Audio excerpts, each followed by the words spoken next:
On retrouve pour ce 9e cours de géométrie, ce cours consacré plus particulièrement au théorème de Thalès. Donc dans un premier temps, on va voir l'énoncé de ce théorème, on verra ensuite quelques exemples d'applications et exercices, et puis enfin, on fera la démonstration de ce théorème de Thalès, la démonstration d'Euclide.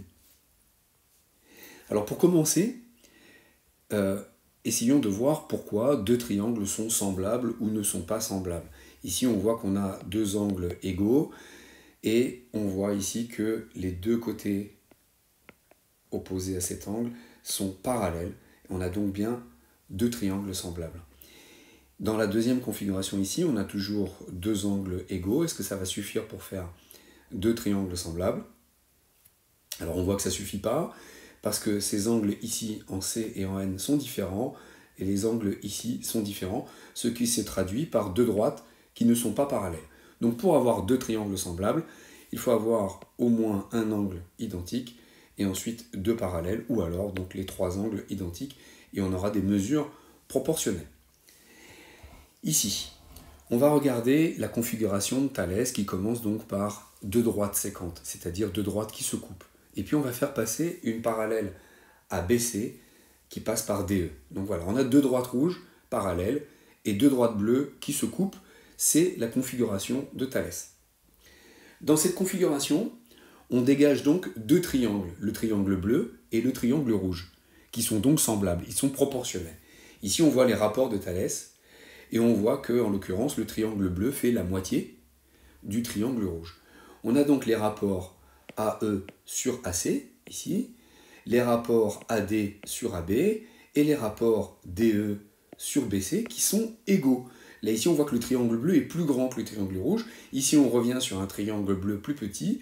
Et là, dans cette configuration en papillon, les rapports continuent d'être égaux. Donc, même si les points D et E sont à l'extérieur du triangle ABC, le théorème de Thalès fonctionne. Donc, on voit ici AE sur AC. Finalement, c'est le rapport des deux longueurs semblables du triangle bleu et du triangle rouge. Ici, c'est égal à AD sur AB, c'est-à-dire le rapport des deux côtés semblables des deux triangles bleu et rouge. Et ici, enfin, DE sur BC, les rapports des troisièmes côtés. Donc ces rapports sont égaux, ce qui veut dire que les triangles sont proportionnels. Et donc cette propriété de Thalès qui s'applique. On va voir ce théorème de Thalès, appelé également par les anglo-saxons théorème d'interception.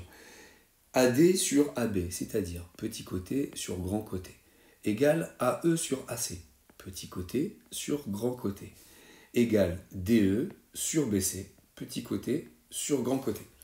Alors une première remarque, c'est qu'on peut mettre ces rapports dans l'autre sens. On peut dire AB sur AD égale AC sur AE égale BC sur DE. C'est-à-dire j'ai fait l'inverse des trois rapports et c'est toujours égal. Je peux dire que AB sur AD égale AC sur AE égale BC sur DE. C'est-à-dire grand sur petit égale grand sur petit égale grand sur petit. Donc vous avez compris, on choisit au départ dans quel sens on veut le faire, petit sur grand ou alors grand sur petit. Et ensuite, une fois qu'on a choisi petit sur grand, après il faut continuer de faire petit sur grand. Une autre remarque ici, vous remarquez que dans ces rapports-là, on retrouve toujours le sommet A. C'est-à-dire qu'on part toujours de A. C'est AD sur AB. Ce n'est pas BD sur AD, ou vous voyez, ce n'est pas AB sur BD. Non, à chaque fois, les deux segments qu'on va comparer, ce sont deux segments qui partent bien du sommet. Le segment AD et le segment AB. Ici, même chose, on part bien du sommet. AE sur AC. Donc voilà, j'espère que ça va vous aider à retenir la manière d'énoncer le théorème de Thalès. Ce théorème est également valable de la même façon si on a une configuration en papillon, donc avec les points D et E à l'extérieur du triangle ABC. Ici, on a aussi donc AD sur AB qui est égal à AE sur AC et qui est égal à DE sur BC. Une généralisation du théorème de Thalès, c'est quand les points A et A' ne sont pas confondus comme précédemment. Donc on a au moins une égalité de ces deux rapports, c'est-à-dire que le petit côté ici divisé par le grand est égal ici à ce petit côté divisé par le grand. On n'a plus d'égalité entre les segments ici, entre les segments rouges. Je rappelle, enfin même si ça semble un peu évident, que on a bien des droites parallèles ici. Hein. Les trois droites rouges sont parallèles. C'est essentiel, hein. Sinon il n'y a pas de théorème de Thalès. Un premier exemple. Ici on a un triangle, on voit que ce segment ici partage ce côté-là en deux côtés égaux et ce côté-là en deux côtés égaux. On nous dit ici x, ici combien. Alors on peut appliquer le théorème de Thalès en disant, ici on va choisir donc le grand côté divisé par le petit côté, égale le grand côté divisé par le petit côté. Donc 2a divisé par a. Donc on peut simplifier a et a des deux côtés. Ça va faire 2 fois x, le point d'interrogation donc est égal à 2x. Ici, ça fait 2x. Un autre exemple. Ici, on a deux droites rouges parallèles. Oui, au fait, hein, les droites vertes ici étaient parallèles, bien entendu. Ici, on a deux droites rouges qui sont parallèles, qui coupent le segment AC en A, 3A. Ici, en B, 3B. Alors, comme vous voyez x, forcément, vous avez envie de me dire que ici, c'est 3x. Eh bien non, c'est pas 3x. Pourquoi? On va faire le rapport. Le grand côté divisé par le petit côté. Grand divisé par petit égale grand b plus 3b. Ça fait 4b divisé par petit. On repart de a toujours. Hein. AB sur AM. 4b sur b. Donc, je croise le x ici. Je simplifie par b. Ça fait que ce point d'interrogation est égal à 4x. Ici, on a 4x. Donc instinctivement, vous voyez A, 3A, B, 3B. Vous voulez mettre 3B ici. Non, attention, c'est pas 3B. Ici, enfin 3x, c'est 4x. Voilà pour ce deuxième exemple.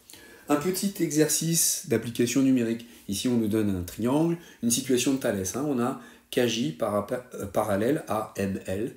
Donc ces deux côtés-là sont bien parallèles. On nous demande de calculer IK et ML. IK, je vais l'appeler X, ML, on va l'appeler Y. Alors qu'est-ce qu'on va faire? Dans un premier temps, on va poser les égalités de Thalès telles qu'on les connaît. Donc c'est-à-dire petit côté, pourquoi pas commencer par le petit côté divisé par grand, égale petit côté divisé par le grand côté, donc 8 plus 2, c'est le grand côté, et ici le petit côté divisé par le grand, et Y sur 7.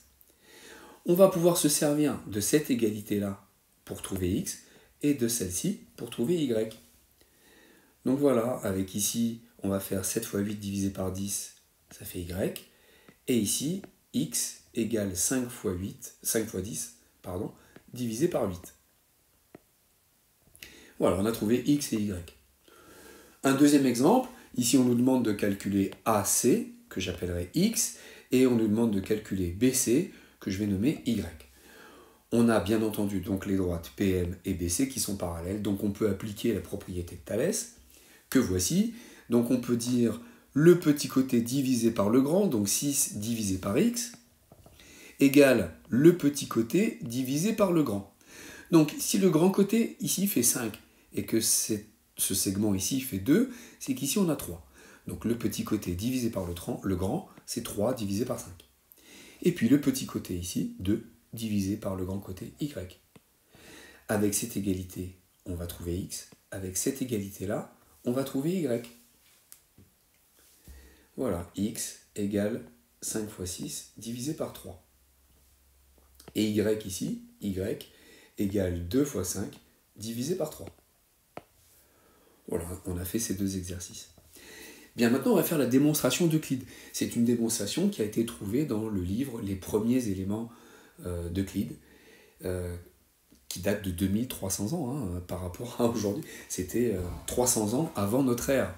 Donc, voilà, pour faire cette démonstration, on va commencer par faire un petit rappel. Comment calculer l'aire d'un parallélogramme? Si je veux calculer l'aire d'un parallélogramme, comment je fais? Il suffit de me souvenir qu'un parallélogramme, l'aire, en violet, c'est la même chose que l'aire du rectangle. Que l'aire de ce rectangle-là, qui est donc la hauteur multipliée par la base. Donc l'aire du parallélogramme que l'on avait initialement, c'est donc la hauteur multipliée par la base. Un petit rappel maintenant sur l'aire du triangle. Qu'est-ce que c'est qu'un triangle par rapport à un rectangle ou à un parallélogramme? Eh bien, vous voyez, le rectangle, si je le divise en deux, je trouve le triangle. Ici, pour le parallélogramme, c'est la même chose. C'est-à-dire que l'aire d'un triangle, c'est l'aire d'un parallélogramme divisé par deux.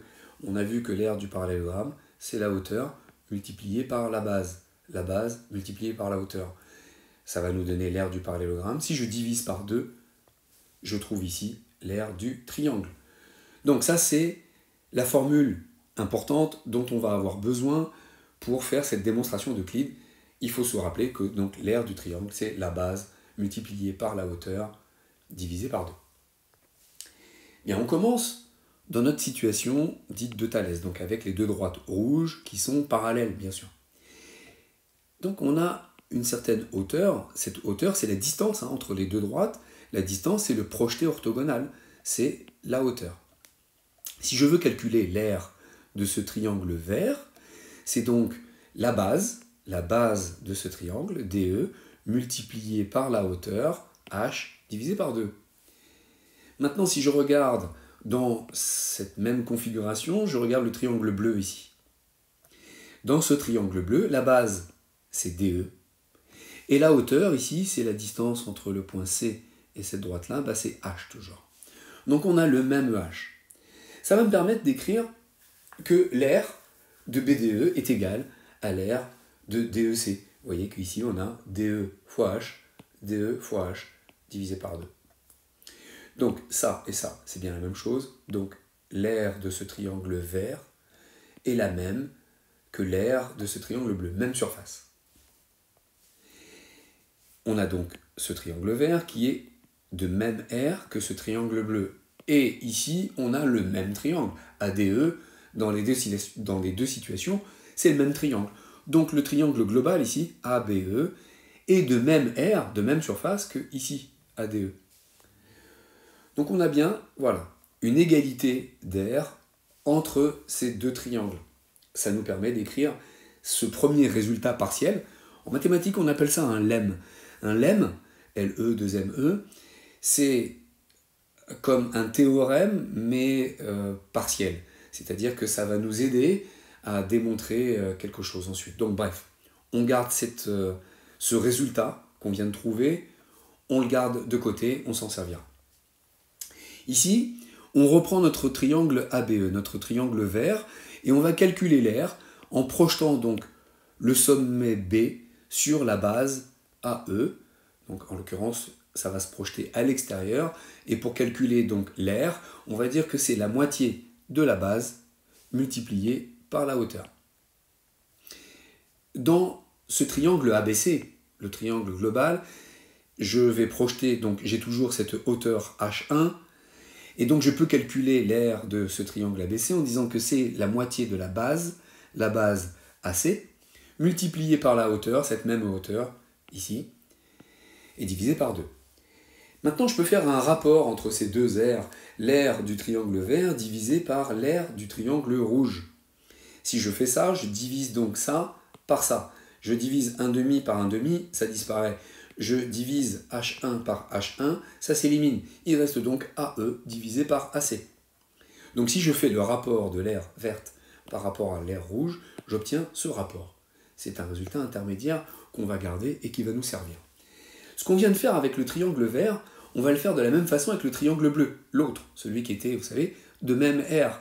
Donc ce triangle bleu, on va projeter ici une hauteur, bon c'est pas la même que celle précédemment, on avait H1, donc là c'est une autre hauteur, on ne connaît pas sa mesure, mais c'est pas grave. Donc ici on a H2. L'aire du triangle bleu, c'est donc la base multipliée par la hauteur divisée par 2. Et on va reprendre notre triangle rouge, mais cette fois-ci on va garder cette même hauteur H2, donc on ne projette plus le point B, mais on projette le point C ici, pour se servir de cette base-là. Donc l'aire du triangle rouge, c'est la base AB, multipliée par la hauteur, divisée par 2. Je vais faire comme on a fait précédemment, je vais diviser l'aire bleue, on va la diviser par l'aire rouge. Donc bleu divisé par rouge, ça nous fait 1,5 de AD H2 divisé par 1,5 de AB H2, 1,5 s'élimine, H2 et H2 s'éliminent, il reste AD divisé par AB. Voilà encore un résultat intermédiaire qui va pouvoir nous servir avec celui précédent. Donc on avait précédemment, on avait fait le rapport entre l'aire verte et l'aire rouge. On avait trouvé que c'était égal à AE sur AC. Et là, on vient de faire la même chose avec le triangle bleu, et on a trouvé donc que ce rapport est égal à AD sur AB. Or, on avait vu un premier résultat, un premier lemme. Le premier résultat qu'on avait obtenu, c'était que l'aire de AEB est égale à l'aire de ACD. Si cette aire-là est égale à celle-là, eh bien ça veut dire que ce rapport est égal à ce rapport. Voilà un résultat qui nous intéresse. On a donc cette égalité maintenant démontrée que AE divisé par AC est égal à AD divisé par AB. C'est ce quatrième résultat qu'on va conserver pour aller vers la suite. Alors maintenant, dans ce triangle ABC, on va tracer une hauteur qui va couper perpendiculairement les deux segments parallèles rouges. Ici, on va couper perpendiculairement au point I, et ici, on va couper au point J. Je rappelle qu'on a déterminé juste précédemment que l'égalité AE sur AC est égale à AD sur AB, dans n'importe quel triangle, du moment que ces deux côtés-là sont parallèles. Et bien maintenant qu'on vient de rajouter les points I et J, on a cette même situation de Thalès que je peux appliquer dans ce triangle-là, c'est-à-dire AE sur AC égale AI sur AJ. Et je peux appliquer cette propriété dans ce triangle-là aussi. C'est-à-dire que AD sur AB égale AI sur AJ. Donc par extension, AE sur AC égale AD sur AB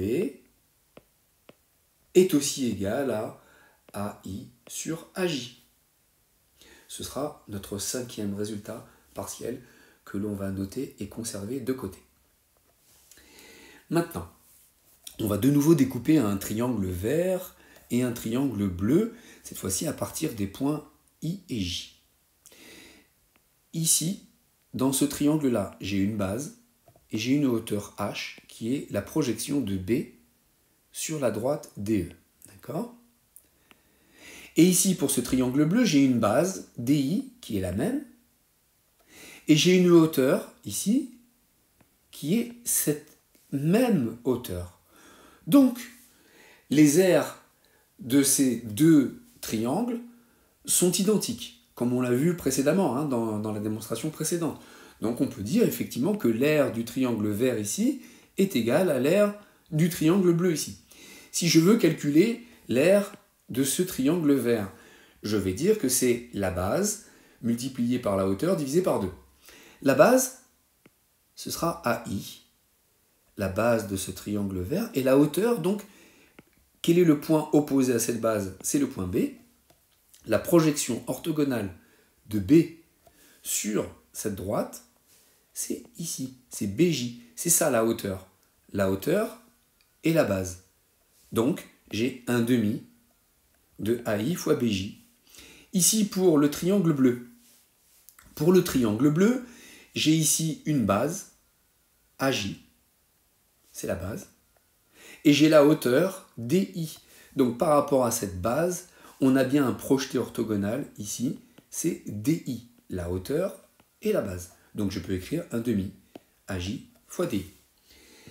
Ici, on va faire 1/2, on simplifie. Le AJ, il va passer en dessous ici, et le BJ, il va passer en dessous ici. Ça nous donne donc AI divisé par AJ égale DI divisé par BJ. AI divisé par AJ égale DI divisé par BJ. C'est un résultat intermédiaire que l'on conserve. On va faire cette même démarche de l'autre côté de cette hauteur qu'on a tracée, la hauteur rose ici. On va pouvoir dire que ce triangle ici est de même aire que ce triangle ici.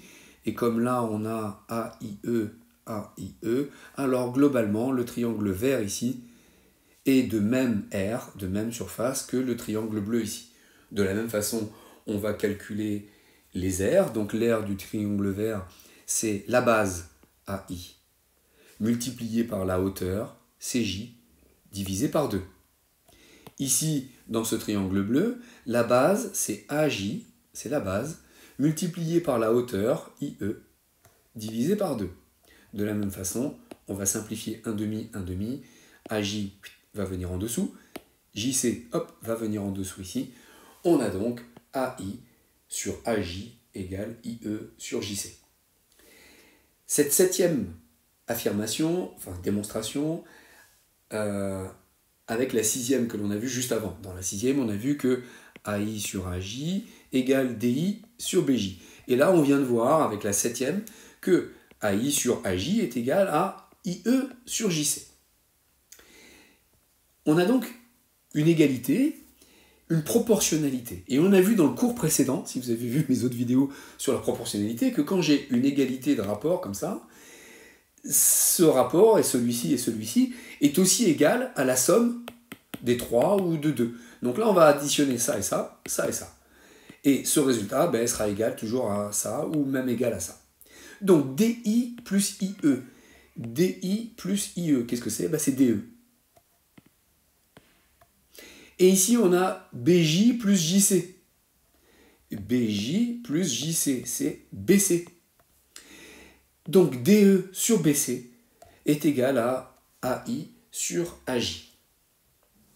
C'est notre huitième affirmation ici. Cette huitième affirmation, je la reprends ici. AI sur AJ égale DE sur BC. Mais on avait vu précédemment, on avait vu cette égalité, on avait dit que AE sur AC, qui est égal à AD sur AB, était aussi égal à AI sur AJ. Et on vient de voir maintenant que AI sur AJ égale DE sur BC. Donc en combinant les deux, on obtient ce fameux théorème de Thalès avec l'égalité des trois rapports. AE sur AC égale AD sur AB égale DE sur BC. On peut inverser tous ces rapports. Hein. On peut dire que AC sur AE égale AB sur AD égale BC sur DE. Voilà. Donc, j'espère que ça vous aura aidé à comprendre ce théorème de Thalès, d'où il vient et comment l'utiliser. Avec cette figure-là, j'espère vous aider à retenir la formule. On va toujours comparer les côtés en partant du sommet. Vous voyez ici, le petit côté sur le grand égale le petit côté sur le grand égale ici le petit côté sur le grand. Ou alors, à l'inverse, le grand divisé par le petit égale le grand divisé par le petit égale le grand divisé par le petit. Voilà. J'espère que ça vous aura plu et que vous pourrez faire ces exercices sur le théorème de Thalès beaucoup plus sereinement désormais. On se retrouvera sur la prochaine vidéo pour un cours donc sur le triangle équilatéral. À très bientôt, je vous souhaite une bonne journée.